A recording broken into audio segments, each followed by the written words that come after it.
សួរលោកគ្រូអ្នកគ្រូនិងនិស្សិតទាំងអស់គ្នាដែលបានចូលរួមនៅក្នុងកម្មវិធីអឺបទបង្ហាញនៅព្រឹកនេះបាទហើយអរគុណច្រើនមែនទែនចំពោះកញ្ញាច័ន្ទស្រីស្រស់បានបរិយាយនិងណែនាំត្រួសពីប្រវត្តិរូបរបស់ខ្ញុំរួចហើយបាទអញ្ចឹងខ្ញុំគ្រាន់តែសូមបញ្ជាក់ម្ដងទៀតថាខ្ញុំឈ្មោះយឹមសវណ្ណារាជាគ្រូបង្ហាត់គិលានុបដ្ឋពេញម៉ោងនៅសាកលវិទ្យាល័យពុទ្ធសាសនាហើយសូមស្វាគមន៍លោកគ្រូអ្នកគ្រូនិងបងប្អូនទាំងអស់គ្នានៅក្នុងកម្មវិធីបទបង្ហាញនៅថ្ងៃនេះបាទអញ្ចឹងជាកិច្ចចាប់ផ្ដើមដើម្បីកុំឲ្យខាតពេលខ្ញុំនឹង share screen បាទ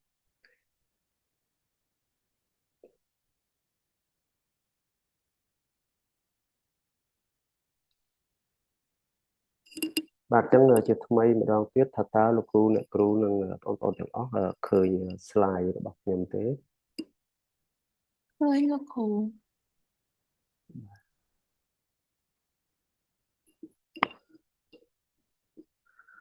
បាទអញ្ចឹងកម្មវិធីថ្ងៃនេះដោយលោកគ្រូអ្នកគ្រូនិង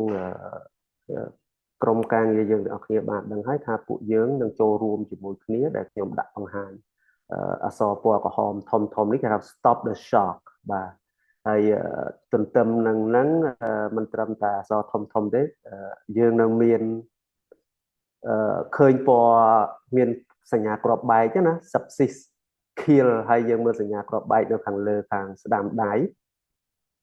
ខ្ញុំព្យាយាមជ្រើសរើសយកកន្លែងគូសព្រួយបន្តិចថាតើខ្ញុំមានអឺខ្ញុំរត់អត់បានទេប៉ុន្តែសញ្ញាគ្រាប់បែកនៅខាងដាក់ខាងស្ដាំដៃខាងលើណាដាក់ថា subsist ហើយពណ៌ក្រហមហ្នឹងយើងឃើញទេអញ្ចឹងពេលណាយើងមាន subsist ហាក់បីដូចជាគ្រាប់បែកមួយនឹងអញ្ចឹងបើយើងបណ្ដោយឲ្យគ្រាប់បែកនឹងឆេះរហូតមកដល់គ្រាប់បែកផ្ទុះដែលគេហៅថា septic shock នោះគឺយើងគ្រោះថ្នាក់ដល់ជីវិតហើយអ្វីដែលយើងសំខាន់គឺយើងនាំគ្នាព្យាយាមរកឲ្យឃើញមុនពេលដែលវាផ្ទុះមកដល់កន្លែងដែលគ្រាប់បែកនឹងផ្ទុះបាទគឺ sepsis អញ្ចឹងថ្ងៃនេះសំខាន់ណាស់ដែលយើងទាំងអស់គ្នាចូលរួមជាមួយគ្នាក្នុងការបញ្ឈប់shock បាទតាមរយៈរកឲ្យឃើញថាតើអ្វីទៅ sepsis អញ្ចឹងយើងទាំងអស់គ្នាជាគិលានុបដ្ឋិកាហើយដែលធ្វើការទាំងអស់គ្នាហ្នឹងគឺមានតួនាទីសំខាន់ដែលស្វែងរកសញ្ញា sepsis នឹងឲ្យបានលឿនដើម្បីកុំឲ្យឈានទៅរក septic shock ទាន់ពេលវេលាបានតែទោះបីយ៉ាងណាក៏ដោយមុនពេលយើងចាប់ផ្ដើមវគ្គបណ្ដុះបណ្ដាលរបស់យើងនេះគឺយើងចង់ធ្វើ pre test មួយសិនដើម្បីឲ្យលោកគ្រូអ្នកគ្រូនិងបងប្អូនគិតថាតើខ្លួនឯងបានដឹងអ្វីខ្លះពី sepsis ហើយនឹង septic shock ហ្នឹងហើយថាតើយើងនឹងអាចរៀនបានអ្វីបន្ថែមទៀតនៅ